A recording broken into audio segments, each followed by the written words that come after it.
Halo semua, salam sejahtera Malaysia. Selamat datang ke channel Fels Lifestyle.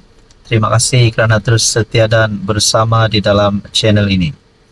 Saudara-saudara, setelah kita dikejutkan dengan isu skandal rasuah, banyak berlaku yang menjadikan satu perkara ini, kes rasuah ini, amat sakit untuk didengar oleh seluruh Malaysia.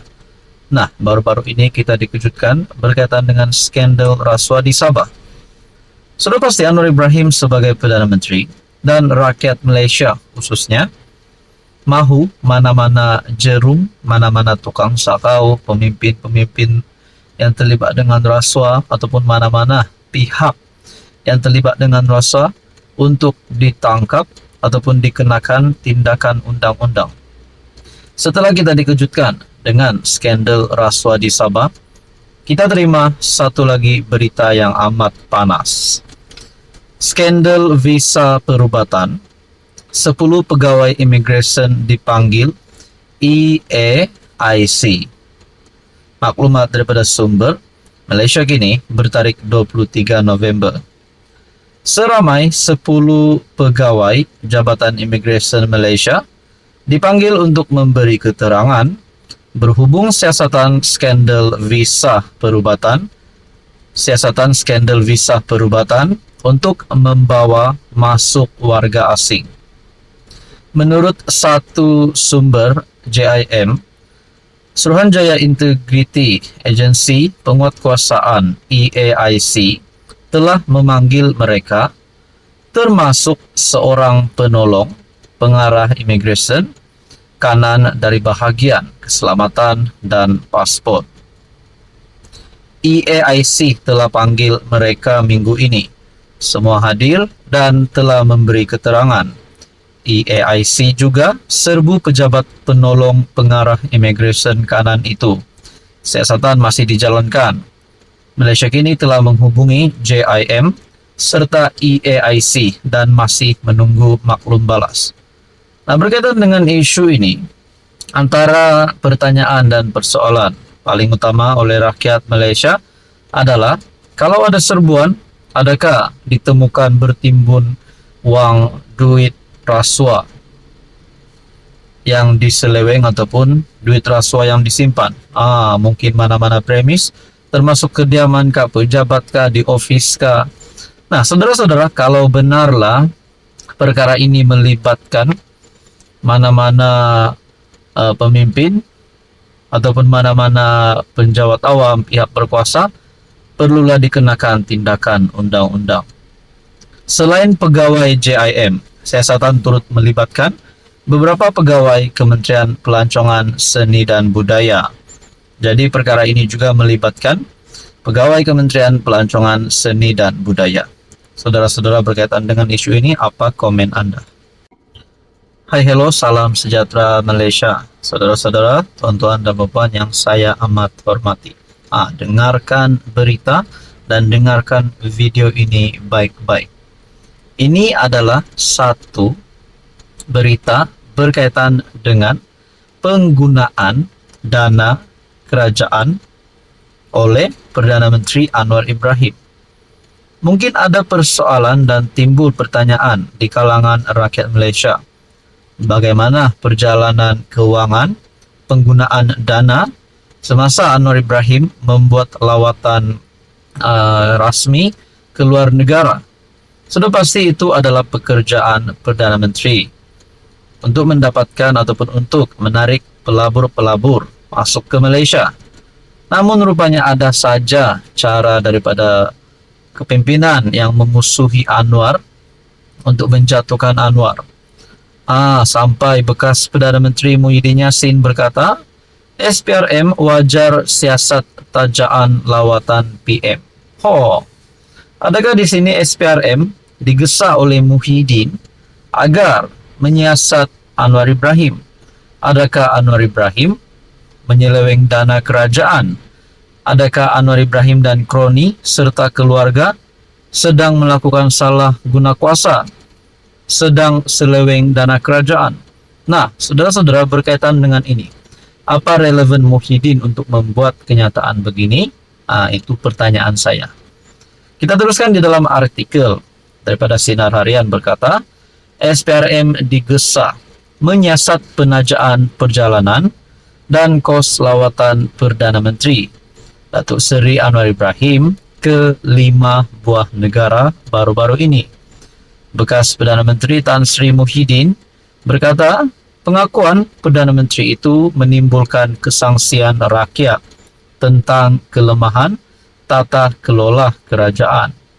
Menurutnya, ini termasuk kemungkinan berlakunya perbuatan memberi dan menerima suapan yang merupakan suatu kesalahan di bawah Akta SPRM 2009 dan Kanun Keseksaan. Perdana Menteri memberitahu penjawat awam bahawa lawatan mereka ke luar negara tidak boleh ditaja oleh syarikat swasta. Ini kononnya demi tata kelola yang baik. Ini bukan sekali insiden cakap tidak serupa bikin berlaku. Ia sudah berlaku berkali-kali. Apa sudah jadi dengan Perdana Menteri? Katanya dalam kenyataan. Jelasnya insiden yang berlaku sudah tentu menyebabkan rakyat kurang percaya terhadap Perdana Menteri.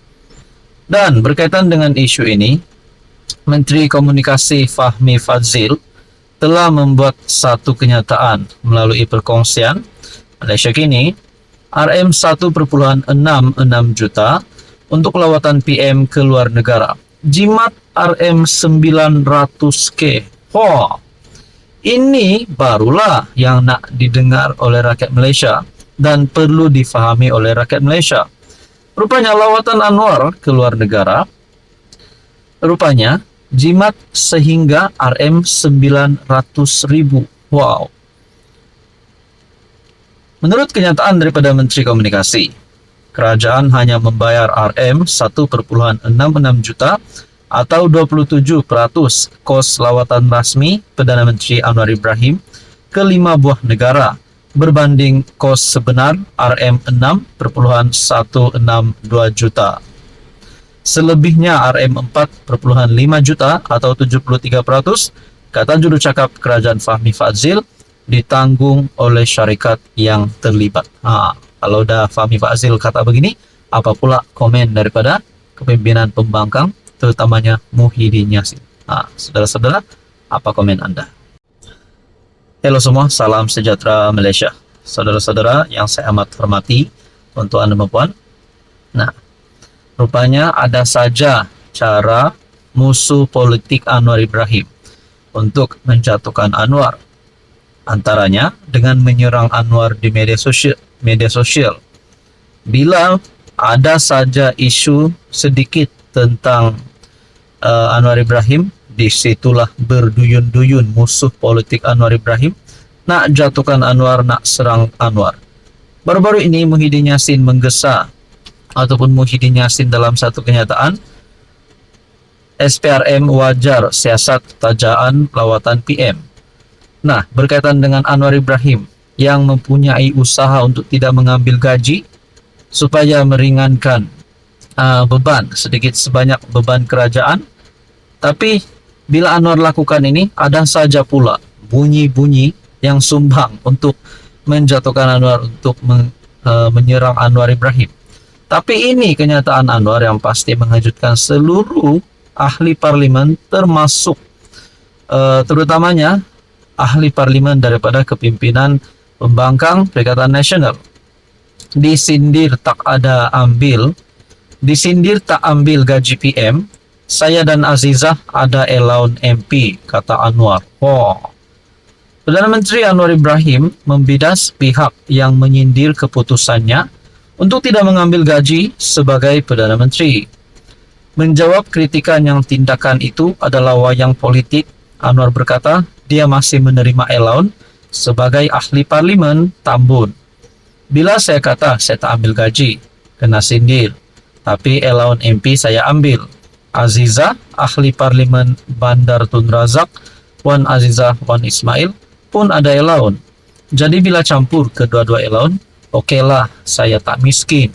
Katanya ketika berucap di acara sambutan ulang tahun Kerajaan Madani di Pusat Convention KLCC hari ini bertarik 23 November. Ketika sidang media pertamanya sebagai PM pada 24 November 2022, Anwar berkata dia tidak akan mengambil gaji bagi jawatan Perdana Menteri dan Menteri Keuangan sebagai langkah pertama untuk meraih keyakinan rakyat terhadap kepimpinannya. Hari ini Anwar tidak mendedahkan jumlah allowance yang diterima. Namun sebelum ini, Malaysia kini melaporkan seorang ahli parlimen boleh menerima sekurang-kurangnya RM25.700 sebagai allowance tetap bulanan, termasuk 16.000 allowance asas bulanan dan allowance tetap lain seperti hiburan dan petrol. Sementara itu, Anwar menegaskan kerajaan telah membuat pengorbanan bagi memastikan kesaksamaan, termasuk pengurangan 20% gaji menteri, manakala gaji penjawat awam dinaikkan baru-baru ini. Saudara-saudara, berkaitan dengan ini, apa komen Anda?